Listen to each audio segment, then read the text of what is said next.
Hi friends, नमस्कार, जय Jagannath. Welcome back to मेरी पमा फूड एंड ब्लॉग। आउ देख आज मुझे फिर आसीगली आपको आउ गोटे नुआ रेसिपी सेयार करने भल लगे लाइक करेंगे, कमेंट करेंगे, सेयार करेंगे, सब्सक्राइब मत करने। तो ये देखुं ये हूँ पोई पत्र।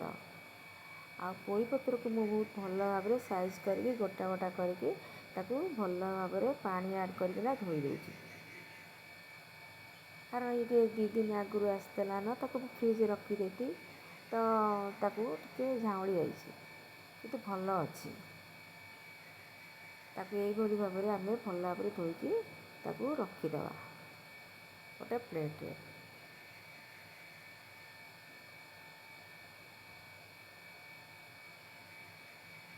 देखो पत्र धोईकी रखीदे आलू आलू को आम सीझेकी रखीदे आम भल भाव में चकड़ी ना चोपा छड़ेकिना टिके पियाज अल्प लुण स्वाद मुताबक आड करदे। आउ कंचा लंका आड कर लंका गुंड आड कर भल भाव में यही भाव में चकड़ी देवा। तापर गोटे बाउल रे आम बेसन आवश्यकता मुताबक आड करवा, लंका गुंड आड करवा, लुण आवश्यकता मुताबक आड करवा,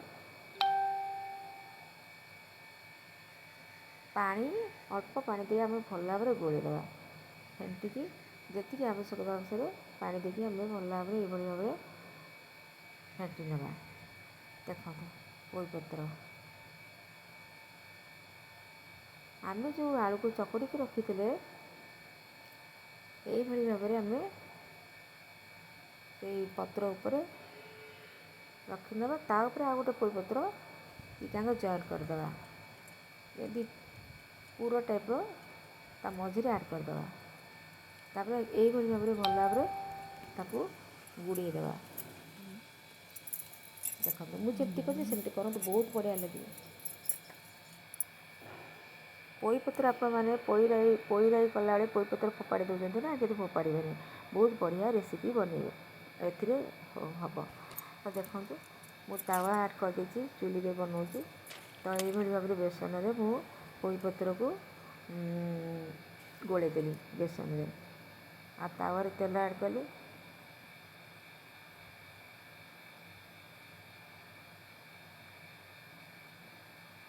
देखो बेसन आ लंका गुंड लुण पानी सहित गोले गाड़ी आम रखीदे भल भाव में जो भाव में करुँचे आपण से भाव में करेंगे। पोई पत्र थुआई धुआईना मुझे जो आलू चकड़ी थी से आलू को यही भाव में आम लगे पोई पत्र उपर तापर ताऊपर आउ गोटे पोई पत्र जॉइन करने भल भाव में गुड़े ना सांग मैंने बहुत बढ़िया टेस्टी रेसिपी सुपर टेस्टी थे आपमती बनातु आ बहुत भल लगे। तो बेसन गोल रखी थी आम गोल तावे आड करदे ता चारिपटे तेल बुलेकी मुझे चूल्हे में बनाऊँगी। यही भाव में आपण मैंने गोटे पत्र ने ताऊपर आलू गुड़ाक जो चकड़ा आलू को रखिने ताऊपर आ गोटे पत्र जॉइन करने बेसन में गोलिकी तावे आड करेंगे भाजी नेबा। देखो तल